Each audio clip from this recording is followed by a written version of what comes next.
Welcome to Dreamy Tales English. I'm David. Tonight, we have a special story for you. It's called The Hot Pot of Chengdu.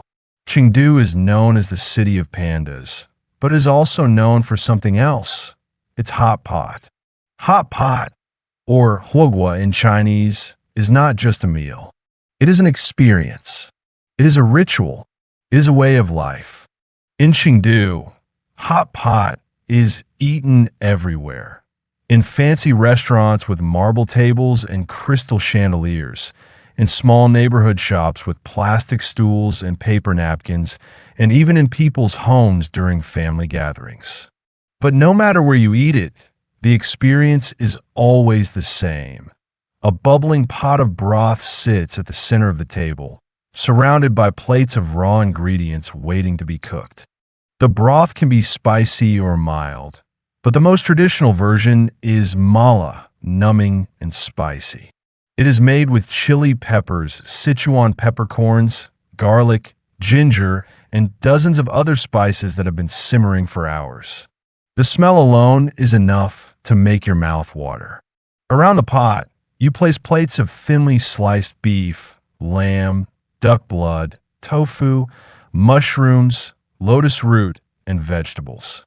You pick up your chopsticks, dip a piece of meat into the boiling broth, wait 10 seconds, then lift it out and dip it in sesame oil and garlic sauce. You eat it quickly while it's still hot, feeling the burn of the chili and the tingle of the peppercorns. But hot pot is not just about the food. It is about the people. It is about gathering around a table with friends and family, cooking together, sharing stories, and creating memories. In a world where people often eat alone, hot pot reminds us that food is meant to be shared. Lynn was 28 years old when she discovered the true meaning of hot pot. She was a graphic designer in Shanghai, working long hours for a tech company. Her life was busy, fast, and efficient. She ate lunch at her desk, dinner at home alone, and weekends scrolling through social media. One Friday evening, her colleague invited her to try hot pot at a new restaurant in the city. Lynn hesitated. She had heard about hot pot, but she had never tried it. She was afraid it would be too spicy, too messy, too time-consuming. But her colleague insisted. "You have to try it," she said. "It will change your life." So Lynn went. The restaurant was small and crowded, filled with the sounds of laughter, clinking chopsticks, and bubbling broth. At the center of each table sat a large copper pot divided into two sections, one side for spicy broth, one side for mild broth. Steam rose from the pots, carrying the aroma of chili and Sichuan peppercorns. Lynn sat across from her colleague and four others, a mix of office workers, students, and a tourist from Canada who had been living in China for 6 months. They ordered plates of meat, vegetables, and tofu and began to cook.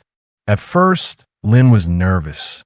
She did not know how long to cook each ingredient. She did not know which ones were safe to eat, and she was terrified of the spicy broth. But her colleague noticed her hesitation and smiled. "Don't worry," she said. "Just follow us. Watch what we do and do the same." So Lynn watched. She saw how they dipped the meat, how they waited 10 seconds, how they lifted it out and dipped it in sauce. She saw how they laughed when someone burned their tongue. She saw how they passed plates to each other, how they shared stories, how they made the experience fun. Slowly, Lynn relaxed. She picked up her chopsticks and tried the mild broth first. It was delicious, rich, savory, and comforting. Then she tried the spicy broth. It was fiery, but not painful. It was exciting, like a roller coaster for your taste buds. She ate and ate, laughing and talking until midnight. When she finally left the restaurant, she felt full, warm, and happy. But more importantly, she felt connected. Connected to her colleagues, to the stranger from Canada, to the city around her, and to something bigger than herself. Over the next few weeks, Lynn returned to the hot pot restaurant every Friday. She learned the proper techniques, discovered her favorite ingredients, and made friends with the other regulars. She learned that hot pot was not just about eating.